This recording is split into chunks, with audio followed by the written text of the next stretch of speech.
बिस्मिल्लाहिर्रहमानिर्रहीम। रब्बिश रहली सदरी यस्सिर ली अमरी वहलुल उक़दतम मिन लिसानी यफ़क़हू क़ौली। नाज़रीन सलाम अलैकुम, मैं हूँ ग़ुलाम अब्बास, हाज़िर हूँ लेके प्रोग्राम सच्ची बातें। खैर मक़दम है आपका हमारे इस एपिसोड में। आपको इस बात का इल्म है कि कोई ना कोई एक ऐसा वाक़या जो हमारी ज़िंदगी को बेहतर बना सकता है, हम तारीख़ से, अंबिया के हालात से, अइम्मा के हालात से या कहीं ना कहीं से उनकी ज़िंदगी से लेके आते हैं।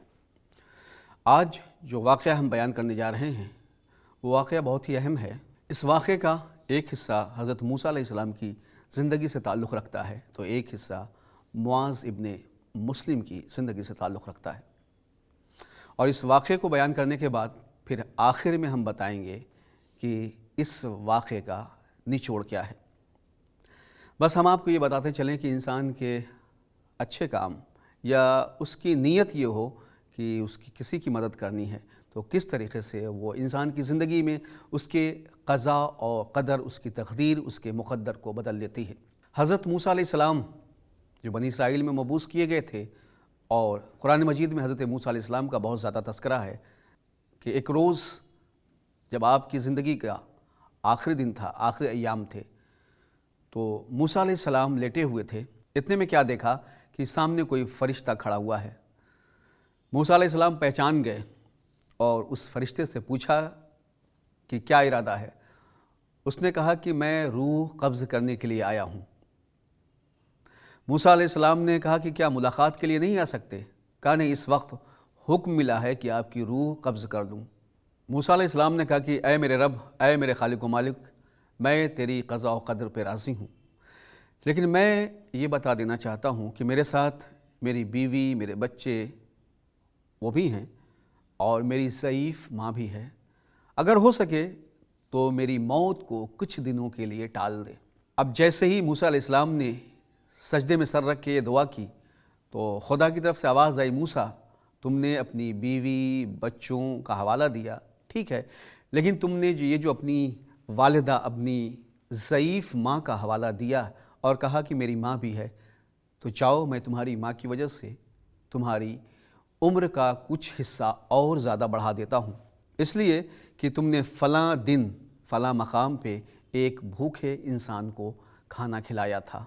वो तुम्हारी नेकी आज भी महफूज है, लेकिन याद रखना कि तुम्हारी जितनी भी नेकियां हैं, इबादत हैं, सब एक तरफ, ये जो तुमने अपनी वालिदा माजिदा माँ का हवाला दिया कि मेरी ज़ईफ़ माँ भी है, तो मैं इसके लिए तुम्हारी उम्र का हिस्सा बढ़ा देता हूँ। मलकुल मौत वापस आ गया।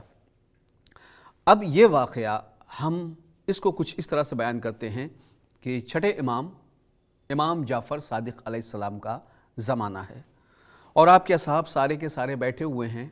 एक सहाबी जिनका नाम मुआज़ इब्ने मुस्लिम है, उन्होंने सवाल कर लिया कि परवरदिगार की तरफ से इंसान की ज़िंदगी में मुसीबतें, परेशानियां, बलाएं आती रहती हैं, लेकिन फ़र्ज़ंद रसूल ये बताइए कि ऐसा क्या हो जाता है कि कभी कभी हम बहुत ज़्यादा परेशान हो जाते हैं, दुख, दर्द। अच्छा, जितने लोग वहाँ बैठे हुए थे अक्सरियत ऐसे लोगों की थी कि जो अपनी मुसीबत छठे इमाम जाफ़र सादिक़ अलैहिस्सलाम से बयान कर रहे थे और कह रहे थे ये मुसीबत, वो मुसीबत, ये परेशानी, सब के सब इमाम से।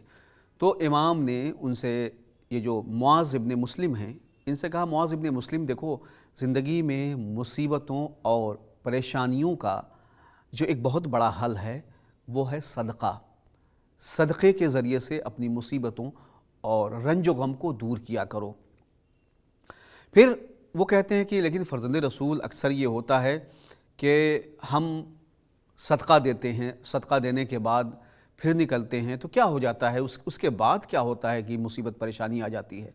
तो फिर इमाम जाफ़र सादिक़ अलैहिस्सलाम ने कहा कि मुआज़ इब्ने मुस्लिम, अगर किसी भी बंदे ने सदका दिया है और सदका देने के बाद वो रास्ते से निकलता है या रास्ते पे जाता है, घर से निकलता है, कहीं सफ़र पे जाता है, तो ऐसा नहीं हो सकता है कि अगर उसकी नीयत ठीक है और उसका इरादा ये है कि मैं खुदा के लिए सदका दे रहा हूँ, तो ऐसा नहीं है कि उसके सफ़र में कोई परेशानी और मुसीबत आए। ناظرین، سب سے پہلی بات تو یہ بتا دیں کہ صدقہ یہ جو ہم صرف یہ سمجھ لیتے ہیں کہ صدقہ کچھ پیسے نکالے اور نکالنے کے بعد ہم نے رکھ دیے، اس کا ایک بہت بڑا مقصد ہوتا ہے۔ مقصد یہ ہوتا ہے کہ جو انسان پریشان ہے، بھوکا ہے، اور وہ انسان اپنی زندگی میں طرح طرح سے مصیبتوں سے گزر رہا ہے، تو اس کی مدد کرنا، اس کو کھانا کھلا دینا، یہ ایک بہت بڑا کام ہے۔ اسی بات کو معاذ ابن مسلم نے پوچھا تھا کہ فرزند رسول یہ بتائیے کہ ہم یہ جو پریشانیاں ہیں، یہ مصیبتیں ہیں، یہ درد و غم ہے، اس کو کیسے روکا کریں؟ کوئی ایسی تدبیر بتائیے۔ تو امام جعفر صادق علیہ السلام نے معاذ ابن مسلم سے کہا تھا کہ معاذ ابن مسلم، اگر خدا کسی بندے کی موت کا حکم دے دیتا ہے اور فرشتوں سے یہ کہہ دیتا ہے کہ اس بندے کی روح قبض کر لو، آج کے بعد، اس لمحے کے بعد یہ دوسری سانس نہ لے سکے، تو یاد رکھنا معاذ ابن مسلم، اگر تم نے کسی بھوکے انسان کو کھانا کھلا دیا، کسی پیاسے انسان کو پانی پلا دیا، تو خدا نے اگر حکم دے دیا ہے کسی بھی انسان کی روح کو قبض کرنے کا، اسے موت کی نیند سلانے کا، تو خدا اس کی موت کو ٹال دیتا ہے، خدا اس کی موت کو روک دیتا ہے، اور پھر قضاء و قدر بدل جاتی ہے، قضاء و قدر کی تحریر تبدیل ہو جاتی ہے۔ لہٰذا آج کے بعد یہ یاد رکھنا کہ اگر کوئی بھی تمہارا پڑوسی، کوئی بھی انسان بھوکا ہے، تو اس کے لیے ضرور صدقے کے طور پہ اسے کھانا کھلا دینا۔ اب جب معاذ ابن مسلم جو آپ کے صحابی ہیں سنا، انہوں نے گھبرا کے اٹھنے کے بعد آئے اور رونے لگے۔ جب روتے ہیں تو ان کی زوجہ کہتی، معاذ یہ بتاؤ کہ ابھی تم امام جعفر صادق علیہ السلام کی خدمت سے آئے ہو اور پھر رونے کا سبب کیا ہے؟ کہا کہ مجھے سمجھ میں ایک بات آ گئی۔ کہا معاذ کیا بات ہے؟ کہا کہ میں ایک روز ایک راستے سے گزر رہا تھا، مجھے ایک بھوکے انسان نے مجھے آواز دی، میں پہنچا اور مجھ سے کہا کہ میں بہت زیادہ بھوکا ہوں، اگر ہو سکے تو میری مدد کر دو، کچھ کھلا دو۔ حالانکہ اس دن میں اس کی مدد کر سکتا تھا، اسے کچھ کھلا سکتا تھا، لیکن میں جلدی میں تھا، اس لیے میں واپس چلا آیا۔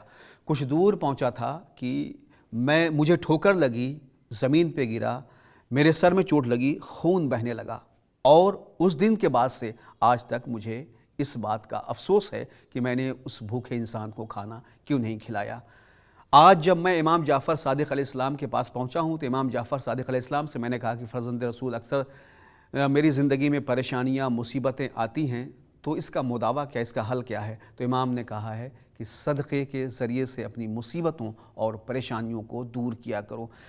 اس واقعے سے ہمیں ایک بات بالکل سامنے کی بات ہے، وہ یہ بات معلوم ہو جاتی ہے کہ اگر انسان تھوڑا تھوڑا سا صدقہ نکالتا رہے، اس صدقے کا دیکھیے مقصد صرف اتنا سا ہوتا ہے، صدقے کا مقصد کچھ اور نہیں ہوتا۔ جو ہم لوگ جب گھر سے نکلتے ہیں، کسی سفر پہ جاتے ہیں یا کہیں بھی جاتے ہیں، صبح کے وقت اپنے آفس یا کہیں بھی جاتے ہیں، صدقے کا جو حکم دیا گیا ہے وہ اسی لیے دیا گیا ہے۔ صدقہ یہ نہیں ہے کہ فارمیلٹی، صدقے کا ایک بہت بڑا مقصد یہ ہے کہ یہ جو ہمارا پیسہ ہے وہ کسی حقدار تک پہنچ جائے، کسی مصیبت زدہ تک، کسی پریشان انسان تک پہنچ جائے اور اس کی پریشانی دور ہو جائے۔ کوئی بھوکا ہے تو اس کا پیٹ بھر جائے۔ یا تو آپ اپنے گھر میں کسی جگہ پہ ایک ایسا کوئی چیز ایسی رکھیے جس میں پیسے آپ صدقے کے رکھتے، اکٹھا کرتے رہیے، جمع کرتے رہیے۔ یا پھر یہ ہے کہ صبح کے وقت جب اپنے آپ گھر سے نکلیں 5 یا 10 روپے، راستے میں کوئی بھی پریشان حال انسان ہو تو اسے دے دیا کریں تاکہ اس کی زندگی کا بھی گزارا ہو سکے۔ یہ خدا کی طرف سے ایک بہت بڑا حکم ہے تاکہ جو پریشان حال ہیں ان کی بھی مدد ہو سکے۔ اور یاد رکھیے گا کہ چھٹے امام نے یہ بھی بتایا ہے کہ اللہ موت کا حکم دے دیتا ہے، لیکن بندے کی موت کو روک دیا جاتا ہے صرف اس کے صدقے کی وجہ سے، اس کے اس نیک عمل کی وجہ سے۔ ناظرین، تو یہ تھا آج کا ہمارا ایپیسوڈ۔ وقت کی کمی کی وجہ سے ہم اپنے اس ایپیسوڈ کو یہیں پہ ختم کرتے ہیں۔ وَلِلَّهِ الْحَمْدُ وَالشُّكْرُ۔ اولاً و آخراً آپ سے پھر ملاقات ہوگی، تب تک کے لیے خدا حافظ۔